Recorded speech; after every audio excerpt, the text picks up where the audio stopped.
On this show, we're going to be talking about overcoming adversity and finding your purpose and how it all relates to a focus on the family. The host of Progress in the Kitchen is just ahead on the Jeff Crilley Show.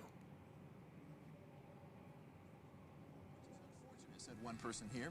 Until now, they've enjoyed the reputation of being the nation's icebox. Watched a burglar in his home this morning by webcam. As a journalist of over 25 years, stories are what make my world turn. Reporting live from the Dallas newsroom tonight, Jeff Crilley, Fox 4 News. But in 2008, I took the jump from my familiar life and started a PR firm from my home. We're talking about anyone with a camcorder like the one I'm using becomes a television network. We started slowly growing the company, and we now have over 100 clients, and we've branched into the world of live digital broadcasting. I now own 8 different TV studios and have a huge team, and the stories that I now get to share are sometimes the most important of my life.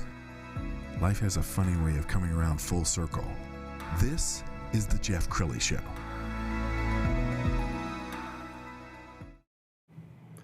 I would say all of us are searching for meaning. Sometimes we get to the top of the little hill or mountain we're climbing, and then we look around and we say, is that all there is? My next guest is Coach Justin Smith. He is known as Coach Jut, and he is a man who has found his purpose, and it's fitting, Justin, that we are in what looks like a kitchen, because all of this comes back to your show. You're the host of a new show. Yeah, I'm excited about it. All right. Tell us a little bit about the show, and then we're going to get into your history. All right, a little bit about the show. PITK, Progress in the Kitchen. We're trying to get back into the kitchen with the family, to build on those moral values and talk about what we're doing in life and how we're sharing our gifts in the community. And can I just say that I think your timing is perfect because of the pandemic. So many families are together, and you might have that teenager who didn't think mom and dad was cool, and the mom and dad have a chance to reach that teenager in a way that they couldn't before the pandemic. Right. Yeah, so now they're having real conversations again, you know. It's been a while since families really sat at the dinner table together, so yes, that's what I really want to bring back to the forefront. So that's cool. Well, tell us your history. Now, when you were being raised, did you have your family around the kitchen? No, and that's the thing. That's why I want to shed light on it, because it's something that I always wanted. I never really had that. Losing my dad at a young age, he was shot and killed when I was like 7 years old. Wow, I'm sorry. And so that was hard for me to deal with when I really wanted to have a family and to be able to sit down at dinner time and share my day. That's what I want to talk about, because I believe we have really shied away from that a lot, building those values in the kids of today, of having structure and being respectful and that sort of thing. So absolutely. Yeah. Well, thank you for your service, obviously, with the U.S. Army. Yeah. Tell us that story. Wow, I joined the military a little bit after high school.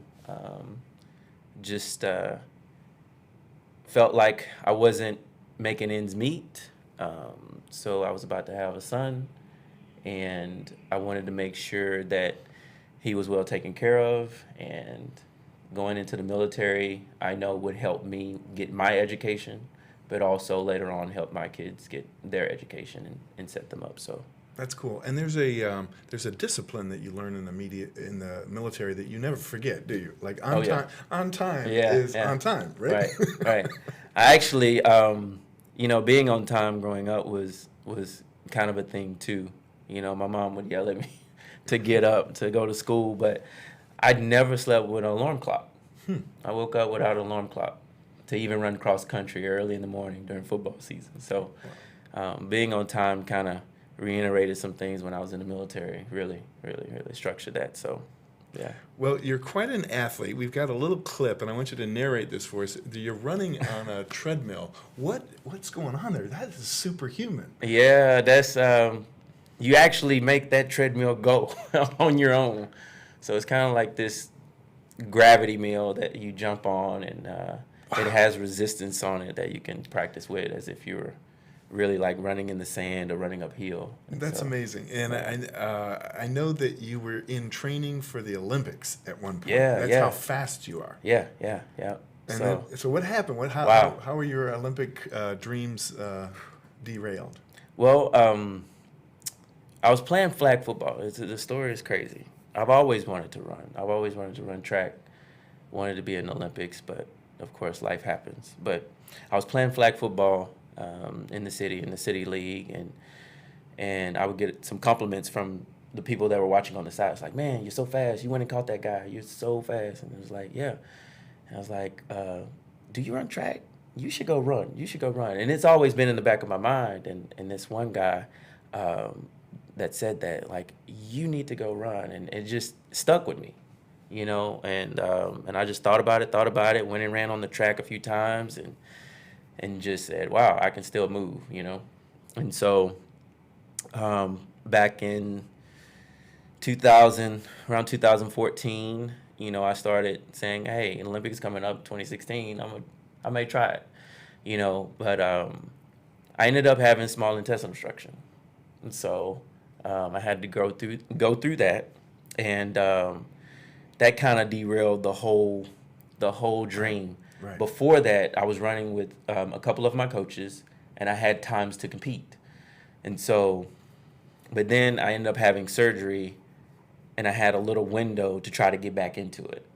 And this was like 2015. Now I only got like literally a year, really, to prepare for that summer where I can try to make the trials. And so I had the times then to go in and try to make the Olympic trials in Oregon. But I wasn't even supposed to practice or run within a year. You know, a lot of people don't come back from what I had. Usually people that are obese Yes. Have small intestinal obstruction or some type of construction or obstruction in the abdomen. So so that summer I was on bed rest for months, and up until November I was like, okay, I'm going to start walking, going on walks on my son's birthday, which was November. And then my birthday is the next month. And I said, okay, on my birthday, I'm going to start jogging. And that's between the time of my birthday at the end of December and the first week of January, which is my daughter's birthday. Wow. And so I said, on my daughter's birthday, I'll start jogging. And I started jogging for a couple of months. Said if I feel good enough to run a 40-yard dash, for a 40-meter run, fast as I can, then I'm going to train for the next race, which was for that summer. Oh my goodness. And I wasn't even supposed to be running at all. And so I did. And I went to a master's meet just to see where I was, and I ended up winning a gold medal. Are you kidding me? Yeah. That's amazing. Yeah. So. Okay, Yeah. so let's talk about your personal training, because I know you love giving back, and we've got some pictures of you with some kids, and Yeah. Kind of narrate that for us. What are Wow. we looking at? Wow. This right here, it was, you know, I connected with the area over there in Frisco, and got invited to come out and do some camps in that area at the Star, you know, and you Very really cool. don't get access like that. But just built a great rapport with some people over there that became like family to me. And my passion and love to train these kids and to share my knowledge with them is what that was. So we had like a mini camp. It was for free, where the kids got to come out. And Was Jerry Jones passing by? Because you could be a walkout. they need that speed right now. I know, right? They need it. Hey, Jerry, come holler at me. I'm a DB and a receiver. I got hands like fly paper, so you know what I mean. There you go. Well, we're almost out of time, so let's give the audience just a little bit more on the show and your vision for the show, Sure. and who needs to watch your show. Yeah. Man, this show is basically for every parent. Every parent. There's no whatever age limit parent, 20s, 30s, 40s, whatever it is. This show is for all the parents and learning about your kids. Just learning and learning about them and how to communicate with them. Yes. This is the main thing, is communicating with them, learning how. That's a learned behavior in itself, is learning to communicate with them and share your wisdom in a way of helping them, Yes. not just telling. Well, I So, think this is a very unique way for you to give back, Yeah. considering your history, your ability to overcome obstacles, Sure. the loss of your father. I think this is just beautiful, and I'm glad God put a number on your heart. yeah. Thank That's you. awesome. All right, we're going to end with your Facebook page so you can get a hold of Coach Jut. Yeah. It's right there on the screen, and please connect with him and stay tuned for Progress in the Kitchen. Progress in the kitchen. All right, and that's it for now. We'll see you next time.